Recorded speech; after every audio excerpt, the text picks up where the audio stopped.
ఏం మాట్లాడుకున్నాం అది తప్పించి కొత్తగా ఏం కనిపించలేదు. పేర్లు వచ్చినాయి అంతే. ఆ పేర్లు వచ్చినాయి పేర్లు అంతే. పేర్లు కూడా మనం నిన్న పేర్లు అనుకోలేదు అంతవరకే.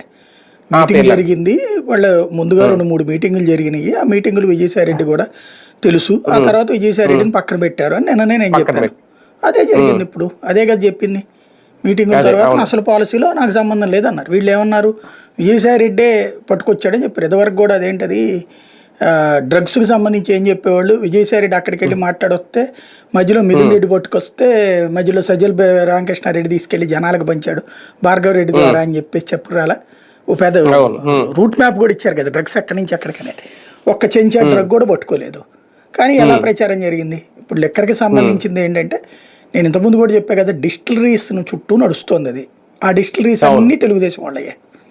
ఉమ్, అందరూ తెలుగుదేశం వాళ్ళే ఇప్పుడు. అవును. ఆ, అవును.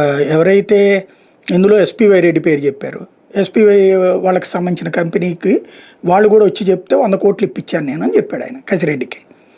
అవును. అరబిందో వాళ్ళ దగ్గర ఆ, నుంచి. మరి అంటే ఉమ్, ఏంటి, ఎస్పీవై వాళ్ళు ఎవరు ఉమ్, తెలుగుదేశం వాళ్ళే కదా.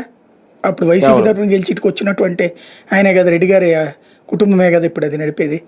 అట్లాగే ఉమ్, ఇంతకుముందు నేను చెప్పినట్టు తెలుగుదేశం వాళ్ళే మొత్తం డిస్టిలరీస్. కాబట్టి ఉమ్, వాళ్ళు ఇచ్చి ఉంటారు, లేదా వాళ్ళ ఉమ్, దగ్గర నుంచి అప్పుడు తీసుకుని ఉంటారు. ఇప్పుడు ఫర్ ఎగ్జాంపుల్ ఇవాళ ఉన్నాయండి గన్లన్నీ ఎవరి చేతిలో ఉన్నాయి, ఇవాళ ఉమ్, టీడీపీ వాళ్ళ చేతిలో ఉన్నాయి. అంతే. అంతకుముందు ఉమ్, వైసీపీ వాళ్ళ ఉమ్, చేతిలోకి వెళ్ళి గనులు ఎవడైనా ఉమ్, తీసుకోండి, కేటాయించేది ఒకళ్ళ పేరు మీద, జరిగేది అవును. మరొకళ్ళ పేరు. ఎవడు పవర్లో ఉంటే ఉమ్, వాళ్ళు లాక్కోవడం అనేది 2014 తర్వాత పతాక స్థాయికి చేరింది. అంతకుముందు ఇంత దారుణం లేదు. ఉమ్మడి ఉమ్, రాష్ట్రంలో ఇంత దారుణం లేదు. విభజిత ఉమ్, రాష్ట్రంలోకి వచ్చాక ఇసుక కాంట్రాక్ట్ మీకున్నా సరే తవ్వుకునేది అధికార పక్షముడే. మద్యం ఉమ్, కాంట్రాక్ట్ మీకున్నా సరే షాప్ ఇడికి ఇచ్చేయాలా, ఉమ్, లేదా లాభంలో వాటా ఇచ్చేయాలి. ఆడేం పెట్టుబడి ఉమ్, పైసా పెట్టడు. గనులు ఎవడి పేరుతో ఉన్నా సరే వీడికి ఇచ్చేయాల్సిందే. ఉమ్, లేదంటే కనుక నువ్వు కూలీ లెక్కన, కూలీలకు డబ్బులు ఇచ్చినా నువ్వు పెద్ద కూలీ లెక్కన, సూపరింటెండెంట్ లెక్కన నువ్వు డబ్బులు తీసుకోవాలి, అసలు లాభం అంతా అడిగి ఇచ్చేయాలి. ఉమ్, అట్లాగే ఇది ఇప్పుడు లెక్కర్ అనేటటువంటిది అదే కదా జరిగేది. ఇప్పుడు ఉమ్, ఆ రోజున ఉన్న కంపెనీలే ఇప్పుడు నడుస్తున్నాయి. అయ్యే డిస్టిలరీసే ఇప్పుడు ఈ రాష్ట్ర ప్రభుత్వానికి కూడా సరుకులు సప్లై చేస్తున్నాయి.